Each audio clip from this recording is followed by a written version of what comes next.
السلام عليكم ورحمة الله وبركاته. اليوم اشرح لكم عن الغسالة الهيتاشي هذا التايلندي. هذه تفرغ مي بدون ما يفتح دقمة تصريف. المشكلة شنو هي؟ المشكلة الواشر مالتها مقروض. هذا الواشر واشر حلقة او صمام واشر بلاستيك. هو هذا بيه قرض، هذا قرض باكو شوفوا. وشنو الشغلة الثانية بعد؟ اكو اوساخ كانت موجودة هنا بالمكان مال التصريف. شلون نبدل الواشر؟ وين نلقاه؟ الواشر يصير هنا بالنص، نضغط على العتل اللي فوق، نفتح القاعدة طلعت. شوفوا خلينا نفتحها كذا. بعد هذا المصفى الجوا ايضا سحب، هاي اثنين. نجي للسيم هذا الان.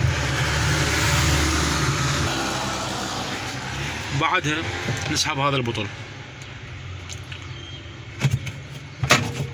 نطلع له برا. هذا بيسلايد جوا، هذا بيسلايد هنا جوا، نطلع له برا لاني الاجزاء. ايش عندنا بعد؟ نجي نشوف السبرينج. هذا السبرينج خاف مزنجور خايس ما يشتغل. هسه هذا يشتغل ما بشي، بس شنو نتاكد من عده افضل. نطلعه شويه، نضب نفتحه مع الصوره، نعطيه شويه فتح على مود يرجع يكبس زين، خاف راخي من اثناء الشغل. والرجعه بمكانه. هذا مكانه سهل ما في مشكله. شوفوا هذا يقعد هنا بهذا المكان يقعد، وبعدين فوق ايضا الى مكان شوفوا قباله.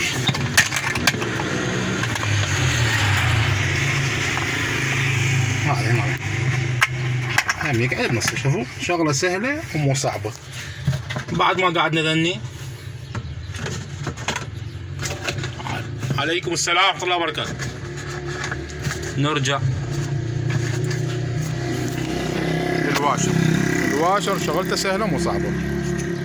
ترفعه من هنا شوفوا راح يطلع زين.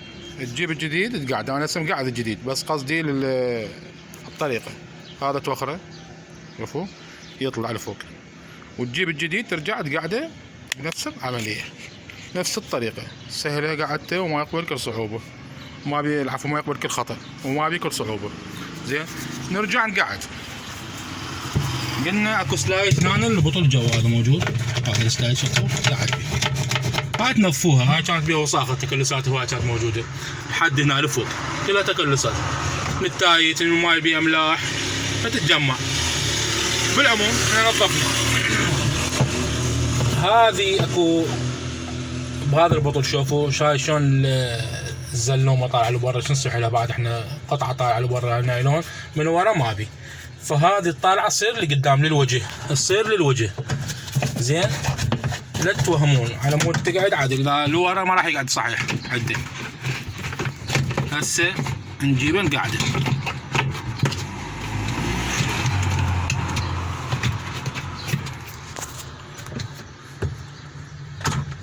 هسه قاعد بمكانه. بعد ما قعدنا نعدله نوجهه شويه، قاعد بمكانه. شوفوا هسه ارتفع ورجع نزل، ما بيك المشكله، سهل ومو صعب. هسه اشتغل الحمد لله. نرجع نقعد البقيه. هذا السيم قاعدين نقعد القاعده الجوا هاي اللي بيها مصفي، والدور نجيب القاعده الطويله. شوف راسا قاعدة ما بيها يعني كل خطأ. شغله سهله ومو صعبه. هسه راح نخلي مي ونشوف الشغل. احنا ذاك اليوم شرحنا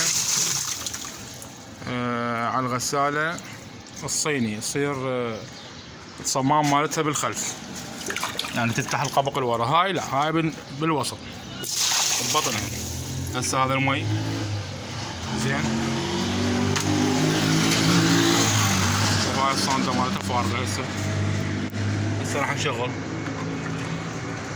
لو طلع غلقنا هسه الصمام المفتاح، نسد الماء. قلت لكم السبب هذا الواشر. مبروك. واكو اوساخ كانت جوا نظفناها وانتهت ان شاء الله واشتغلت طبيعي كل شو ما بيها. هذا فيديو ان شاء الله يفيدكم تتدللون.